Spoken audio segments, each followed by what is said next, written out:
আহক আজি আমি বনাওঁ সন্ধিয়া চাহৰ লগত খাবলৈ ব্ৰেড পকৰা। তাৰ কাৰণে মই বেচন 2 কাপ লৈছোঁ, নিমখ লৈছোঁ হাফ টি স্পুন, আধা চাহ চামুচ নিমখ ল'লোঁ। তাৰপাছত লৈছোঁ হাফ টি স্পুন হালধি।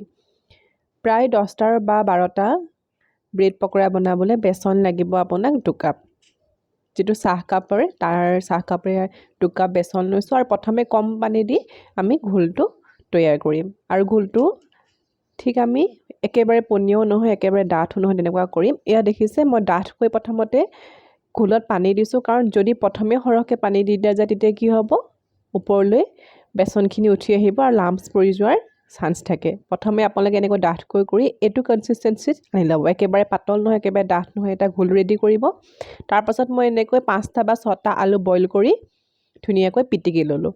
প্ৰায় 1 টেবুল স্পুন মই কি দিছোঁ, ৰিফাইন তেল দিছোঁ। আপোনালোকে মিঠাতেলো দিব পাৰে, কিছুমানে ঘিউ দিয়ে, কিন্তু ঘিউ দিলে মই বৰ বেছি ভাল নাপাওঁ, সেইটো কাৰণে ৰিফাইন তেল অকণমান দিছোঁ।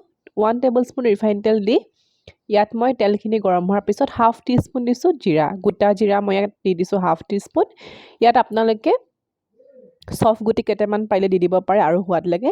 আৰু এতিয়া মই দিছোঁ 2টা কাটি লোৱা পিঁয়াজ আৰু 5টামান কেঁচা জলকীয়া, মিহি মিহি কাটি লৈছোঁ 2টা পিঁয়াজ আৰু জলকীয়া, আৰু হাফ টি স্পুন দিলোঁ নিমখ। আকৌ দিছোঁ মই এতিয়া জালুকৰ গুড়ি, গোটা জালুকটো মই অকণমান ৰাফলি খুন্দি লৈছোঁ, খুন্দি দি দিছোঁ। জালুক আপোনালোকে স্কিপ কৰিব পাৰে। আৰু মেগী মছলা যিটো আহে, সেই মেগী মছলা মই ইয়াত দি দিলোঁ। আৰু এই মেগী মছলা নিদিলে আপোনালোকে ইয়াত ধনিয়াৰ গুড়ি অলপমান দিব পাৰে আৰু ধুনীয়াকৈ এইখিনি মিহলি কৰি লৈ ভাজি ল'ব।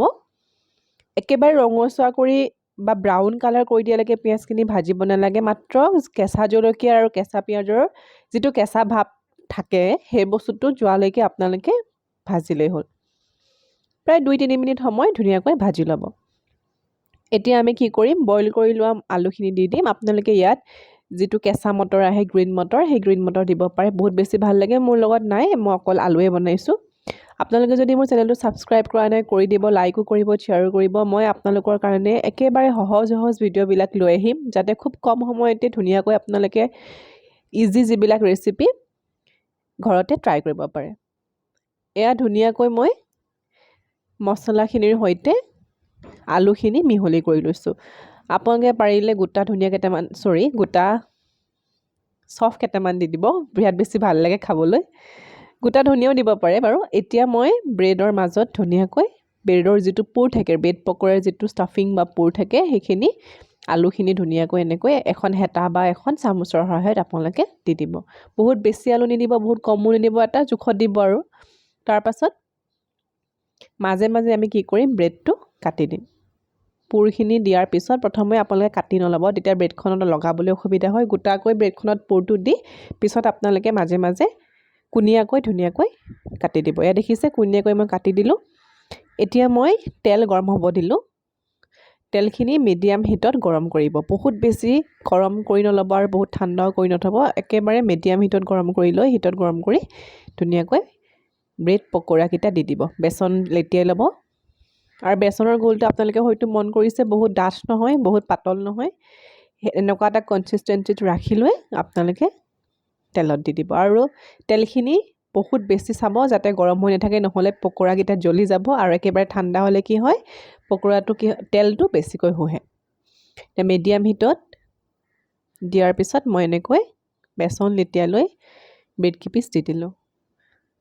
আৰু সন্ধিয়া খাবলৈ এইটো বস্তু বহুত ভাল লাগে। আপোনালোকে নৰসিংহৰ চাটনি বনাই ল'ব, টমেটো কেটচাপ বা গ্ৰীণ চিলি যিটো চচ আহে, বহুত বেছি ভাল লাগে। সৰিয়হৰ চাটনিৰ লগতো খাই বিৰাট ভাল লাগে।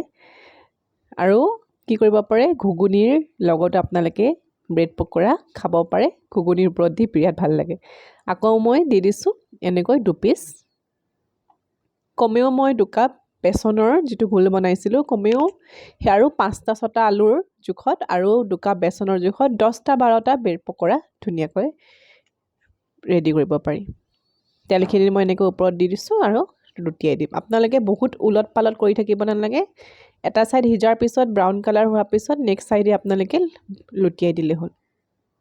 এয়া দেখিছে আমাৰ ব্ৰেড পকৰা ৰেডি হৈ গৈছে, আৰু এতিয়া আপুনি ধুনীয়াকৈ ছাৰ্ভ কৰিছোঁ। মই টমেটো কেটচাপৰ লগত দিছোঁ। আপোনালোকে বিভিন্ন ধৰণৰ চাটনি ঘৰতে বনাই লৈ, বিলাহী চাটনি, নহৰু নৰসিংহৰ চাটনিৰ লগত দিব পাৰে, আজিলৈ ভিডিঅ'টো ইমানেই, থেংক ইউ।